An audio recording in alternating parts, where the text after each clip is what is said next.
¿Qué había salido mal? Un grupo de jóvenes seguidores de Hegel en Alemania elaboró una teoría. La mente humana tiene una tendencia inveterada a proyectar sus propias creaciones, a hacer ídolos de ellas, para más tarde caer bajo su influencia. La cura para este fetichismo fue un análisis crítico para desenmascarar los falsos dioses, unido a la acción revolucionaria para derribarlos. ¿Qué otro sitio mejor para hacer esto que París?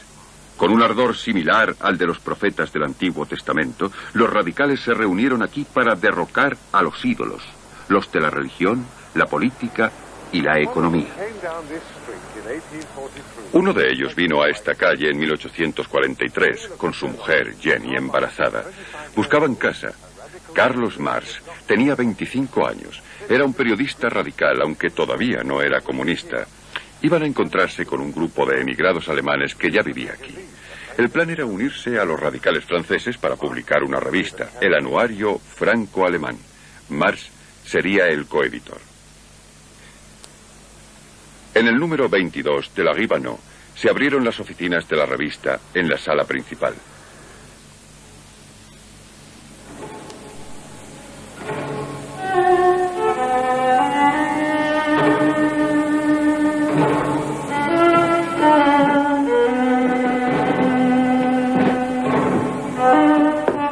Esta sala que Marx compartió con Arnold Russe fue algo más que una simple oficina editorial.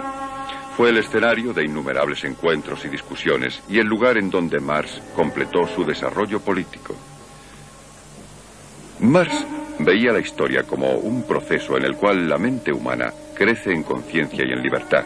Para él la filosofía era esencialmente prometeica, esencialmente atea. La filosofía no oculta nada.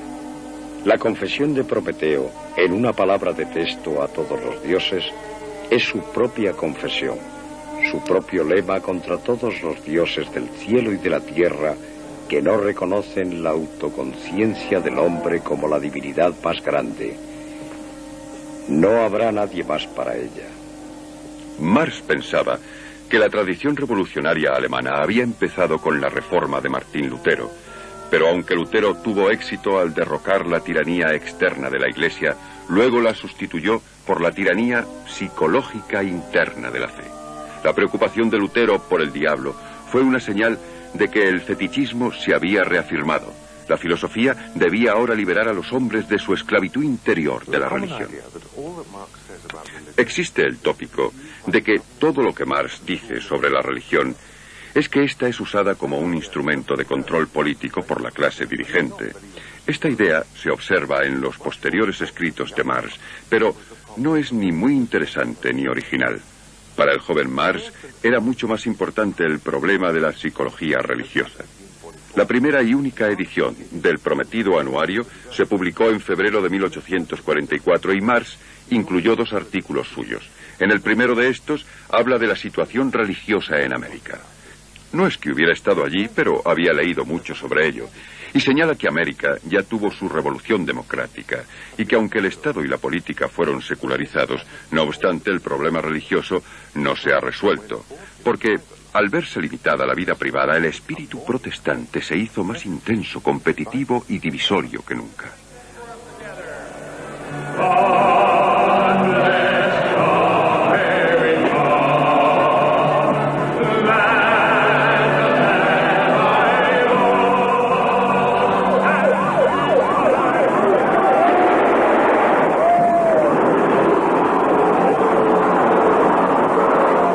Dice que el ideal cristiano de la soberanía del hombre adopta en América la forma de un individualismo competitivo que enfrenta al hombre contra el hombre. A pesar de tantos discursos sobre el amor, cuanto más conversa se vuelve América, más violenta y agresiva parece hacerse su sociedad.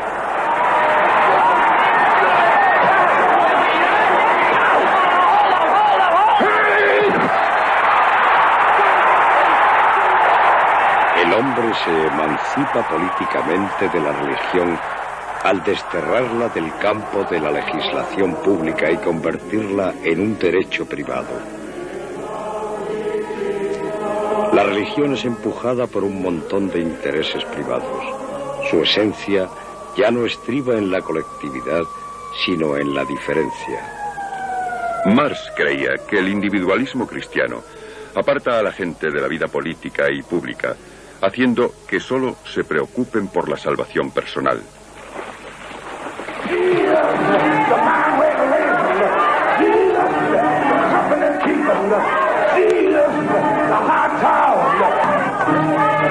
La conciencia religiosa tiene mucha más fuerza en una sociedad democrática, ya que no tiene significado político ni metas terrenales.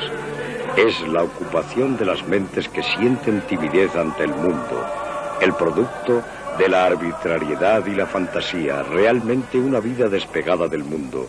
La conciencia religiosa se revela en la abundante oposición y la diversidad religiosas. God bless America. Dios bendiga a América. La religión se ha convertido en el espíritu de la sociedad civil, en la esfera del egoísmo, en la guerra de todos contra todos.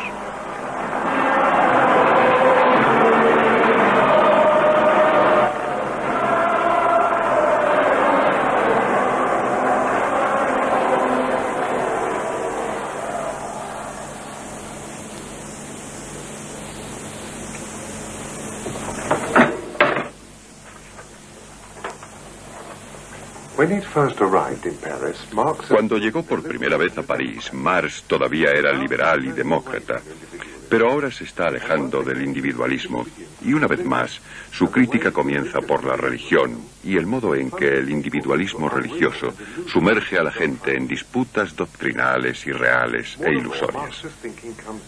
Cada vez más el pensamiento de Marx vuelve a la realidad, a lo práctico, a las relaciones sociales concretas. Se está despojando de los últimos vestigios de idealismo. No permitirá que ninguna teoría se interponga entre él y los hechos sociales. Si no hay religión, no hay filosofía, ni siquiera el pensamiento crítico ni la fe en el individuo. Marx estaba profundamente impresionado por los trabajadores intelectuales socialistas franceses con quienes se reunió en París y con los que discutía hasta altas horas de la madrugada. Ellos le enseñaron que las condiciones económicas y sociales son lo primero, y solo si se colocan en su justo lugar, puede ir bien todo lo demás. El individuo no existe aparte de la sociedad. Ésta le ha creado. Él es lo que ésta le ha hecho. Y así, en su segundo ensayo en el anuario, Marx dice que, aunque los sufrimientos y los anhelos expresados en la religión son bastante sinceros, son solo síntomas de un malestar social más profundo, que solo puede ser curado mediante un cambio social. La crítica de la religión está esencialmente concluida. La religión es, de hecho, la autoconsciencia del hombre, quien todavía no se ha encontrado a sí mismo o que una vez más se ha perdido a sí mismo.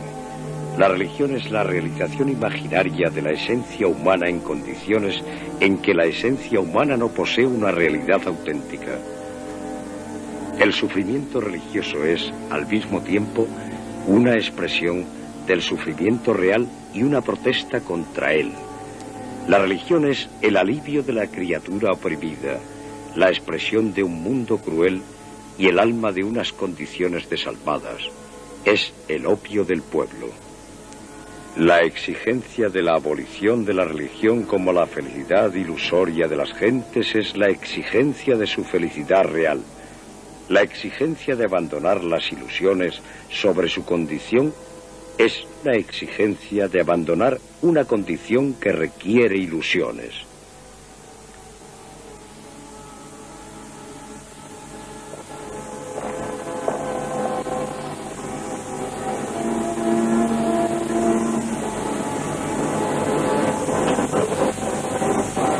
El hombre es el mundo humano, el Estado, la sociedad.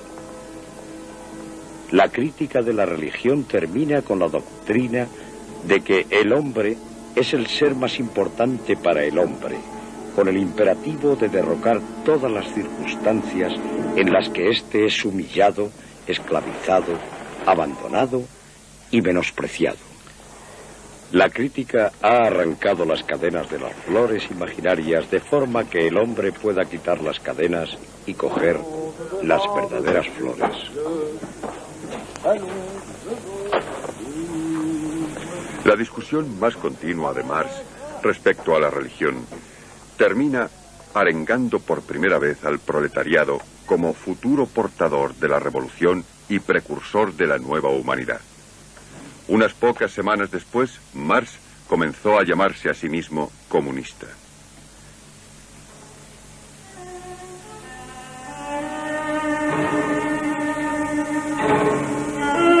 A Marx le encantaba discutir toda la noche con sus amigos y su pensamiento estaba evolucionando rápidamente. En otros aspectos, las cosas no iban tan bien. El pequeño grupo de radicales estaba siendo observado con desconfianza por la policía y comenzaron a disputar entre sí.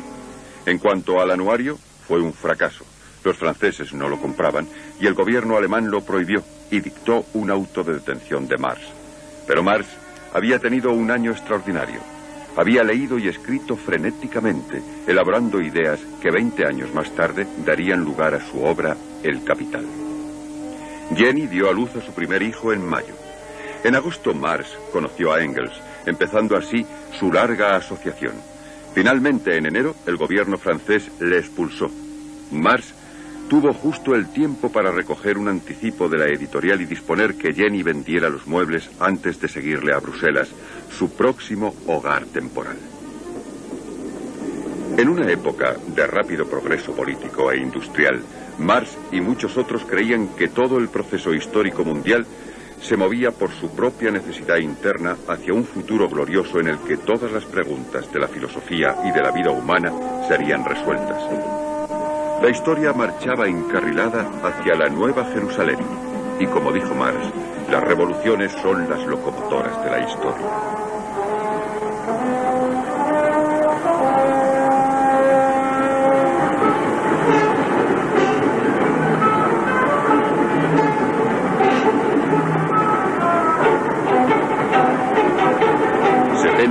Más tarde, se demostraría en Rusia el poder de la fusión de Marx, del análisis crítico y la práctica revolucionaria.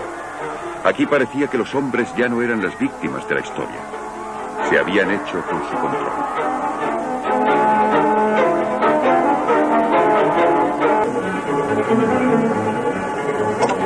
Desde el punto de vista historicista de Marx, la religión al antiguo estilo desaparece. El proceso histórico se convierte en sí en el único redentor. No se invoca más allá de la historia, y lo que el individuo crea o haga ya no tiene importancia cósmica. Solo cuenta el proceso objetivo.